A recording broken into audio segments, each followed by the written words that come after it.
episode 3 of the Battle Academy podcast. My name is Monica. You may know me in Pokemon Go as Anthissa or on social media as Anthissa21. Last week we discussed what I believe is the most essential tool a Pokemon Go PvPer can have, and that is the type effectiveness chart. Basically helps you pick which Pokemon to take into battle based on whether or not you will have a type advantage. Water beats fire, fire beats grass, grass beats water, so on and so forth.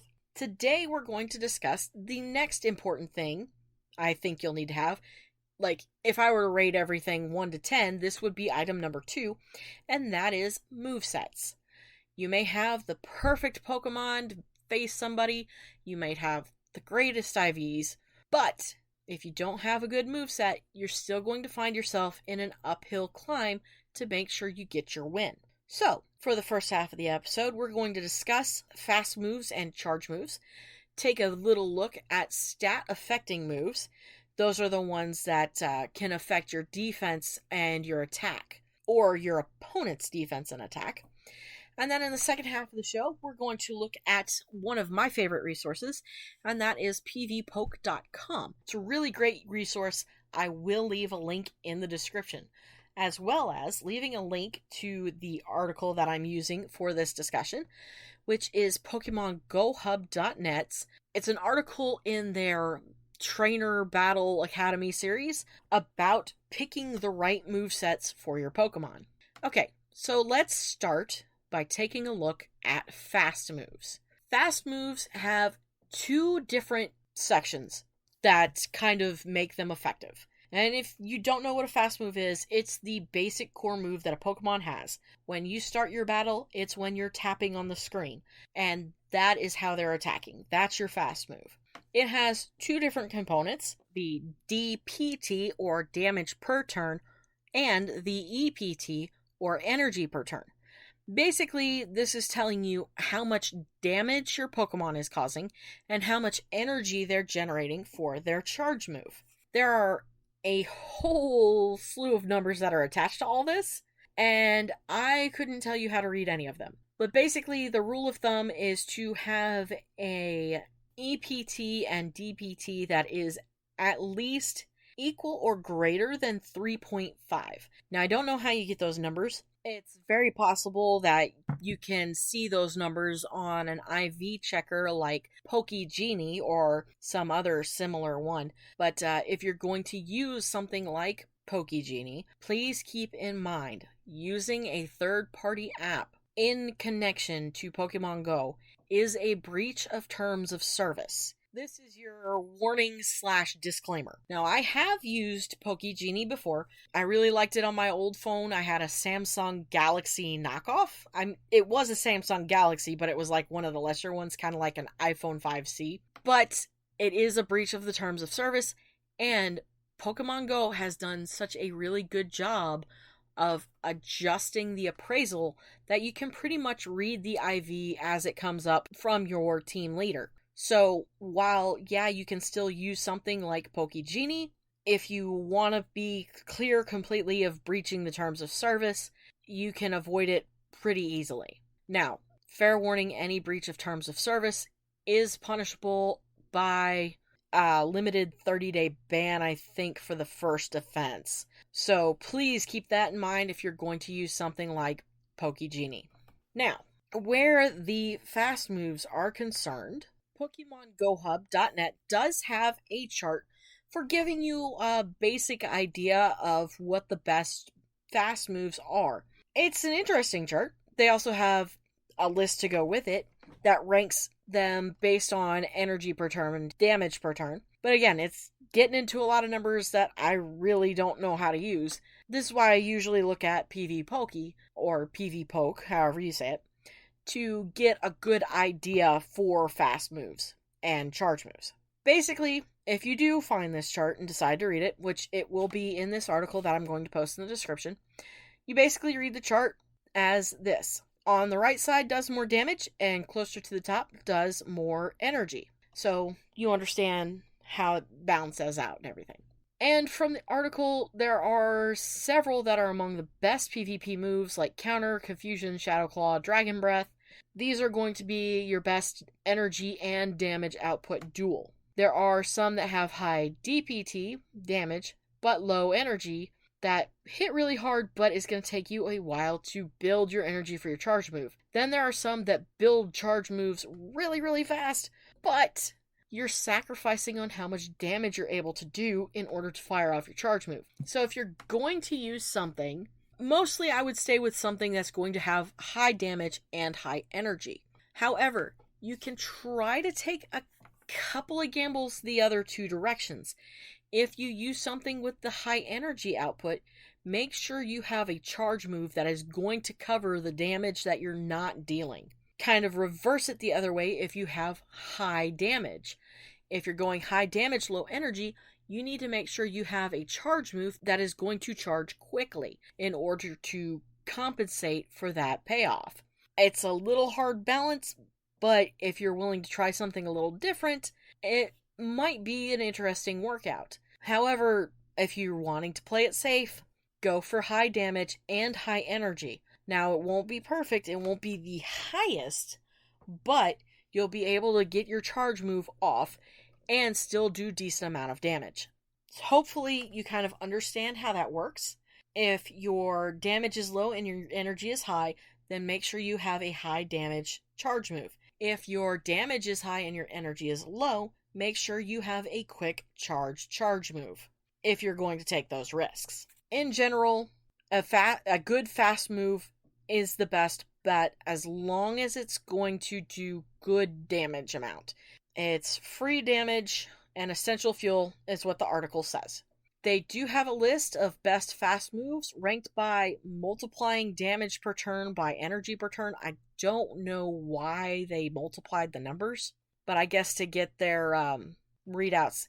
And again, it said that the article says that the best moves are going to have a output of 3.0 or 3.5 and higher. Again, I don't know where they get the numbers. So the top list is going to be Counter, Shadow Claw, Dragon Breath, Confusion, Razor Leaf, Waterfall, Smackdown, Charm, Poison Jab, Bullet Punch, Vine Whip, Rock Throw, Ice Shard, Fire Spin, Dragon Tail, and Bubble. This is across a handful of different types, probably the best viable types for PvP. You can tell Shadow Claw is a ghost attack, Dragon Breath, obviously dragon, Confusion is psychic, and Charm is fairy, Poison Jab, obviously poison. There's some fighting, so it's probably the best for each type and then a few extras. Although I would be interested in seeing what the best move for each type is, just out of curiosity. Now that we've discussed fast moves and how they work to build up your charge moves and attack at the same time, and a little bit of a general idea on how to go about picking one, let's move on to talking about your charge move. Your charge move is what is going to deal the heavy damage to your opponent, and it is rated in damage per energy. That is the amount of energy you need to build up in your little charge bubble in order to fire off your charge shot. Can get this number by counting the number of times you tap, but that just seems like a lot of extra work. But I will mention that counting is a strategy used as a way to determine when your opponent is going to fire off their charge move. Again, strategy is an entirely different conversation, and we'll get more into that later in another episode. You can generate enough energy to fill your charge bubble more than once. I think the highest I've seen for any of my Pokemon has been 3 times. Some are limited to only 2. And you can kind of store that charge move up and fire it whenever you think would be the best strategic time if you're going to try and burn through, say, their shield count. I like to do that, especially with rocket leader battles, to get as many charge moves stored as I can and try to take out their shields as fast as possible. I sometimes apply that logic to PvP as well. Sometimes it works, sometimes it doesn't. It's a little hit or miss thing, but it is a good thing to know that you can do that. And the good thing about that is you can fire those charge moves back to back if you have 3 stored up. And again, that's going to be different depending on how you want to use those charge moves. The cool thing about some of these charge moves is they have the ability to cause stat changes. Stat change is basically a temporary, for that match, effect on your Pokemon that causes something to happen. Stat change being lowered defense, lowered attack, raised defense, raised attack. Now, some of these stat affecting moves include Ancient Power, Ominous Wind, Power Up Punch, and Acid Spray. Some of them are really good at causing stat effects, and some of them aren't that great. There are several factors to keep in mind, though, when you're thinking about using a status change move. That is, 1, the percentage attached to the move of whether or not it will actually work and give you the status change you want. 2, the amount of energy you have to build up to use the charge move in the first place. And 3, the amount of damage the charge move itself is going to do. If those things line up perfectly for your Pokemon, it is going to be a good idea to take that move. One of the best ones is Power Up Punch, and any fighting type Pokemon that can have it, you're pretty much going to want that move on it for the most part. And just like with fast moves, they've generated a list on PokemonGoHub.net of the best charge moves for PvP ranked by damage per energy. They also have a table as well for that. And again, I'm going to link this in the description. So the best energy cost with the highest damage per energy, 35 energy for Leaf Blade, Body Slam, Cross Chop, and Dragon Claw, 40 energy for Hydro Cannon, Surf, Drill Peck, Ice, Fire, or Thunder Punch, and that Drill Peck has been added to a few Pokemon. I believe Braviary is going to be able to use it. I'm not entirely sure, but the update on Drill Peck was pretty good. 45 energy for Frenzy Plant, Avalanche, Rock Slide, Sky Attack, Ancient Power, and the list just kind of goes on from there by 5 energy per. The most expensive ones are going to be Hyper Beam and Overheat. And you can kind of see how everything just kind of fits into play. Draco Meteor is one of the most costly ones to fire off. I believe Power Up Punch is kind of somewhere in the middle for energy cost versus DPE. I don't see it right away, though. It is one of those better ones to use. The cool thing about the charge moves is that, unlike fast move, you actually get to have 2 on your Pokemon if you choose to pay the cost for it. When you're going to make the decision on whether or not to put a second charge move on your Pokemon, you should consider a few different things. 1, how often are you going to use this Pokemon for PvP? That should be your first and foremost consideration, because that second move costs Stardust and Candy. Stardust is rare commodity. It's easy to grind for, but it takes forever to really build it up. So you need to make sure you're spending your dust in ways that matter if you're going to be serious about PvP. So what you can kind of consider is the low cost versus high cost. Your more common Pokemon are going to have the low Stardust, low Candy cost. I think the lowest I've seen is 10,000 Stardust and 25 Candy. Whereas your legendaries and your mythicals are ridiculously high. 100,000 Stardust and 100 candies. Keep in mind that in order to get those candies, you either have to use your rare candy or you have to walk your Pokemon. Walking a legendary is no picnic. I almost went with a walk in the park pun, but I decided that was a little too far. But yeah, legendaries, they're 20k to walk unless you get like the half walk distance break for an event. And even then, it's still 10 kilometers. It's still going to be a while before you get that candy. So saving up your rare candy for your mythicals and your legendaries is a pretty decent idea on that front. The next thing you have to consider, other than whether or not you're going to use this Pokemon, is of course the cost. And I've kind of hit that pretty well, I think. And then you need to consider what your second move is going to be. This is where you get into using your fast and charge TMs, and if you have them, the elite versions of your TMs.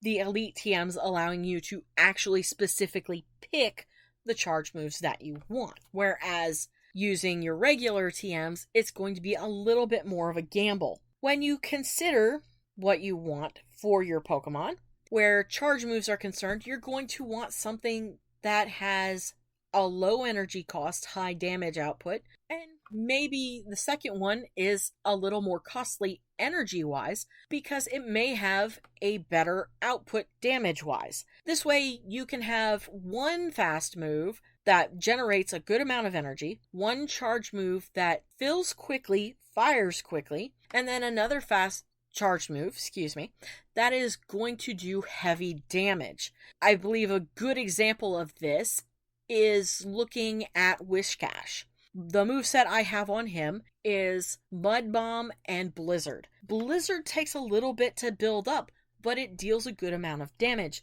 whereas Mud Bomb fills really quickly, and you can fire it off quickly. It still does a decent amount of damage, but it's doing it rapidly. And with Mud Bomb filling up as fast as it does, you can use it to kind of shield bait your opponent and get them to think you're firing Blizzard if you decide to store up your Mud Bomb and use it multiple in succession. They may think you're going for that Blizzard first, and you might get them to drop a shield that they may need later. So it all plays into strategy and how you want to approach your opponent. The key takeaway in all of this is pretty much when choosing your charge moves, you don't want too high cost, high damage charge moves. You also don't want too low cost, moderate damage moves, because then it's not going to hit as heavy as if you have one of each. Hopefully all of this makes sense to you. Again, if you have any questions or comments or anything you want clarified, you can hit me up on my email, anerdblog@gmail.com, and send me any concerns you have there. Okay, that does it for the first half of the show. I am going to take a quick break, get me some water, and then we're going to take a look at pvpoke.com.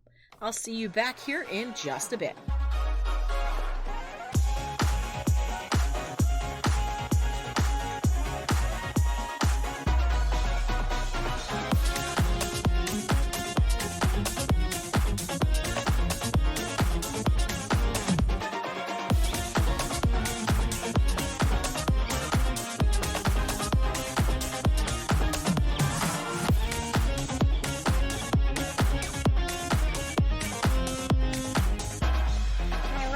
Thank you again so much for joining me for this episode and for listening to my earlier episodes. If you've listened to those, really appreciate it. As always, if you have any questions or comments or anything you think I need to know, you can email me, anerdblog@gmail.com. It's all one word, all lowercase.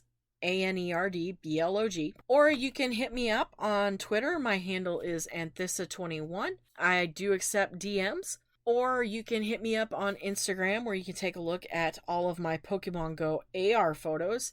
My username there is Anthissa.21. The dot is important. I was not able to get it without it. And that's my own fault. I shot myself in the foot in it. You can catch this podcast through multiple different sources. iTunes, Google Podcasts, Spotify, even on YouTube as well. And if you do happen to join me on YouTube, go ahead, give me a follow, turn the notifications on, and you'll know when the next episode goes live. I truly appreciate you guys joining me, so thank you so much.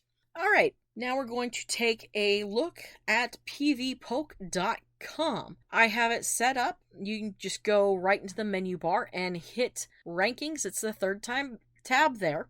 And I have mine set up for Great League Sylph Catacomb Cup. You've got two different bars there, easy to set up. And the first few Pokemon I'm looking at, the top 5, are Sudowoodo, Venusaur, Caracosta, Alolan Graveler, Zweilous, and Vespiquen. Now, I'm going to take a look at the Sudowoodo. I'm just going to tap that box, and it's going to pop open.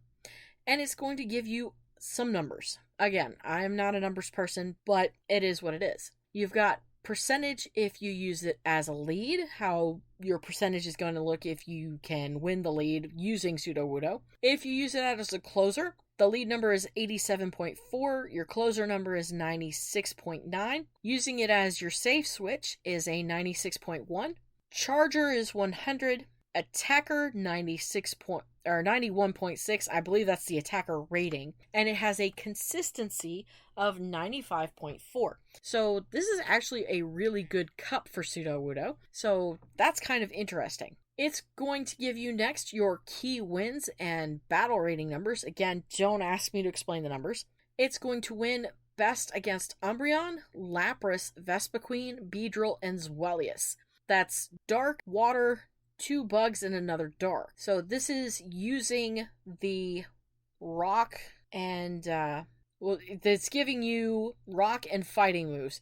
Counter, Rock Slide, Earthquake. So Counter, which is a fighting move, Rock Slide, which is your rock type, and then Earthquake, which is a ground move. And those are going to win those matchups based on the type effectiveness chart. It is going to lose against, and basically the key losses tells you these are the people or the Pokemon you're going to face that you need to pull Sudowoodo out of. Matchups against Venusaur, Alolan Graveler, Frostlass, Shiftry, and Breloom. Mostly grass. It's interesting to see the Alolan Graveler there. You're not really getting a mirror type up, a mirror matchup with the rock versus ground, but you are going to lose that matchup. They do have a tab there for looking at Sudowoodo versus all of the Catacomb Cup, so you can see how it would do overall against everybody. And then your fast moves and your charge moves. The percentage number is not how good it's going to affect your other opponents. It is the preference percentage. How many people out of 100 are using this fast move versus the others available? So more people are using counter versus rock throw. Going into your charge moves, most people are using rock slide and earthquake as opposed to Stone Edge. Though the difference between Earthquake and Stone Edge is a small percentage because they're both pretty decent charge moves to have. And then, of course, you're going to get a breakdown of weaknesses and resistances. This is where you go in to see the numbers that we looked at for the type effectiveness chart. You're basically going to see the types that are going to have super effective against Sudowoodo in the weaknesses spot, and the resistances are the ones that are barely going to affect Sudowoodo at all. Then, of course, you're going to get your attack and your defense numbers and your stamina. These are your optimal numbers that you want for your IVs. Now, IVs, entirely different conversation. We're going to get to that in the next episode. But basically, this is a good breakdown of what kind of moves you want on your Pokemon and who they're going to do best against and who they're going to do worst against. Now, again, the numbers at the top, lead, closer, switch, and charger, I couldn't answer any of those numbers for you. That's something I'd have to look at. They do have an About Rankings tab that goes into a lot of the math, how to use the rankings, how those rankings are derived, how they came up with the numbers, and all the information on how to use these numbers and so on and so forth. It's a lot of reading, but it's really interesting reading if you're wanting to dig deeper into those numbers. When you get pvpoke.com pulled up, you're going to want to bookmark it. This is going to be a main resource as you move forward. All right. I believe that is going to do it for today. I can always do some more in-depth about PvPoke later if you guys request it. So I'm going to call that a show. Thank you so much for joining me. Next week, we are going to look at IVs. They kind of rule PvP for some reason, and we're going to discuss why. We're also going to talk about when IVs matter and when they don't, because more often than not, they actually don't matter. So it'll be an interesting conversation in breaking down what IVs actually are and when you need to worry about them. I will see you guys next week. Thank you again for joining me. Have a wonderful day.